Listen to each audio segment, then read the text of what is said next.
Contracts to read and draft at this stage. You will need to, before you see any contract at all, you will need to go and see what are the individual clauses in any standard contract. There are at least 30.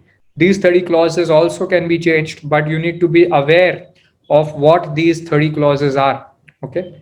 And then you have to start with the simplest contracts, not advanced or technical contracts.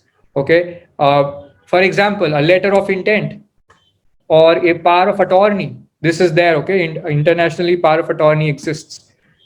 Non-disclosure agreements, service agreements, consultancy agreements, simple employment contracts. Okay, this is, if you learn these and start with this, you will start to jump to the next level. Okay, what should your breakthrough be? What should you be looking at?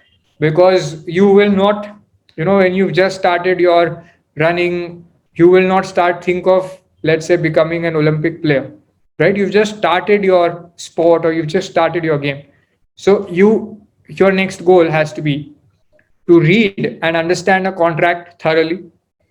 You should be able to start typing in plain English on a white sheet, blank paper, blank document, the terms of the contract. So you should be able to think of something and write that. You should think X and write X. You should not think X and end up writing Y. Okay, this happens a lot for people who don't have the training. Okay, at this point in time, you should aim to identify different clauses like title, parties, and you should be able to write some clauses like the recitals, the preamble, some obligations related clauses. Beginner level 2. Okay, this is second level. Now you can read and understand simple contracts. Okay, and you can draft also simple clauses in your own words as long as it doesn't get too complicated. You struggle with a few things, like you end up drafting it, but you get stuck with things like stamp duty, contracts, who's going to sign it, who's the authorized signatory of the company, what is the resolution needed, what's the power of attorney needed, okay, how do we do it digitally, okay, this last mile part you get stuck at, okay, at this level. So what's happening is that you're still not ready for giving end-to-end service, so you don't have enough confidence, but you are broadly trying to get a skill. Okay, at this level, just don't make the mistake of thinking that I know it all. A lot of people fall into this trap. Okay, you also struggle to write clauses in your own words after you look at a template, because templates are big, they are long, and the volume of clauses overwhelms you. It's too much, too detailed. You are afraid that you cannot write such long, such exhaustive clauses and use so much technical jargon, so you are unable to write. Okay, so you cannot write from a template if you're referring to it. You find it difficult to read the clause from template 1, template 2, template 3, and then write on your own, because for you all the templates look big, clunky, and very detailed, very difficult. Okay, you can't compare how is this agreement, same template, okay, like consultancy agreement of one format versus another format, how are they two different? You will not be able to figure that out clearly. You have a fear of missing out on critical aspects if you draft yourself, which is why you are scared to refer to a template, learn from it, and then to draft your own clause.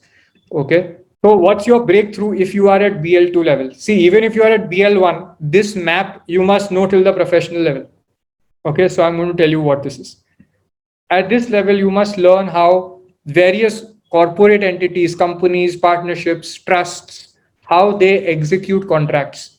You must familiarize yourself with stamp duty and registration related basics in different countries. Also, you must learn about digital execution of contracts. You must learn how to use software like DocuSign properly. Also learn to identify the flavor of a clause from the template, like is it favoring party 1 or party 2?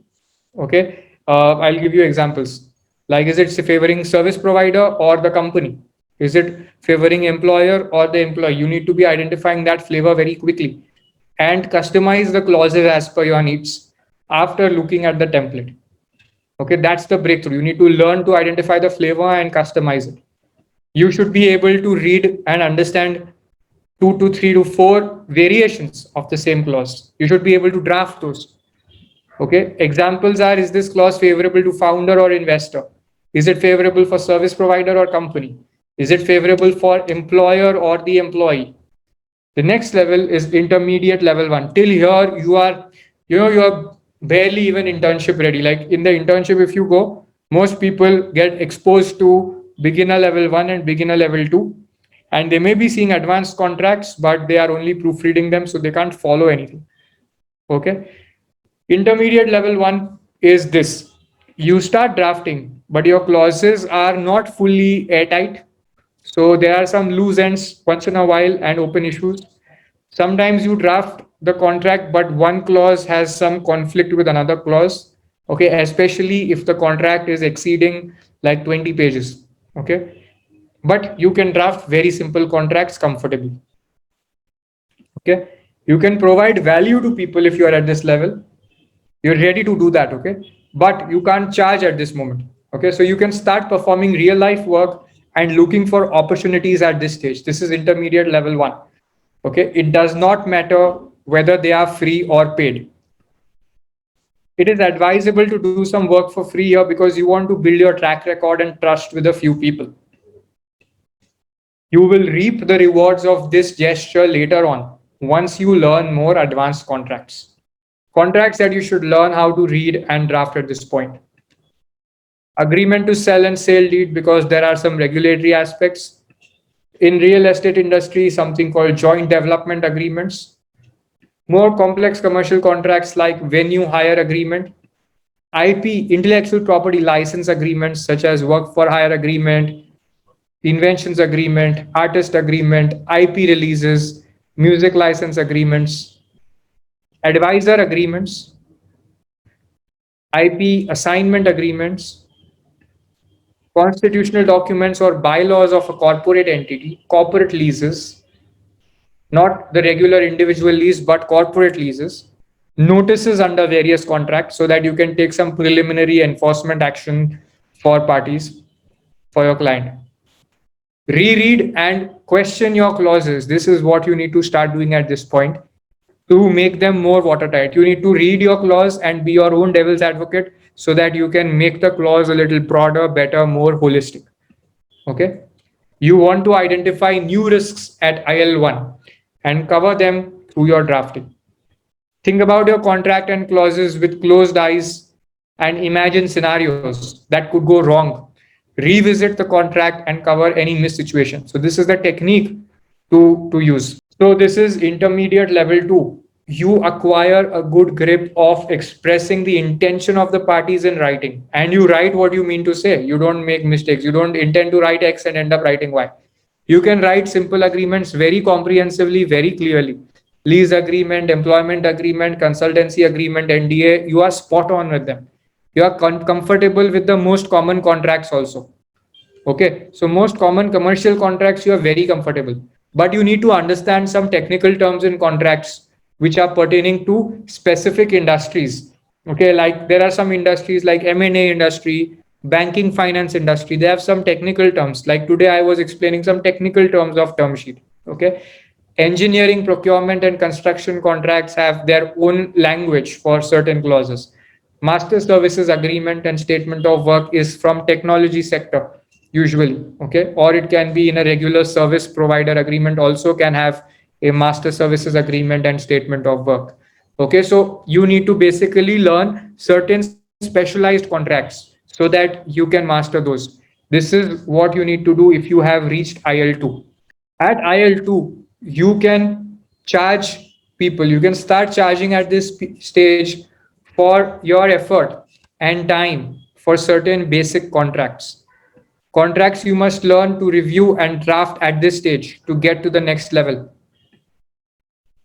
Share purchase, stock purchase agreements, shareholders agreements, share subscription agreements, example of master services agreement, statements of work. Yeah, very good, Mubarak. So you must be at IL2. Yeah, privacy policy, user agreements, and terms of service of various kinds of e-commerce websites. We shared one yesterday. End user license agreements, software as a service agreements, amendments to incorporation documents of companies. IL2 is intermediate level 2. Book publishing agreement, okay, music license agreement, audiovisual streaming agreement, research and development agreement, celebrity endorsements. So there's a rich mix of corporate IP and technology related contracts, celebrity endorsements, book option agreements, amendments to various contracts. Okay. Your next breakthrough is going to be what? At IL2. So at IL2, what's happening? No, you are getting earning, but you're struggling to get good prices for your work and you're struggling to get volumes because your earnings is low. You can't charge very high because there's a lot of competition in the market. Other lawyers are providing that. So you're like, why don't I get work? Why do clients do this to me? Why do they keep negotiating? All of that. So your next breakthrough is going to be read and understand commercial intent of different transactions by going through the contract itself. Okay, so this is going to be the next level of growth where you are trained on reading the contract and understanding, oh, this is what the deal is about. You need to get to that level of proficiency. Okay, IL1 and IL2 is basically you are getting a grip on things. Okay, IL2 is where you are starting to charge. IL1 you can do simple work, but best to work for free because you make mistakes here and there.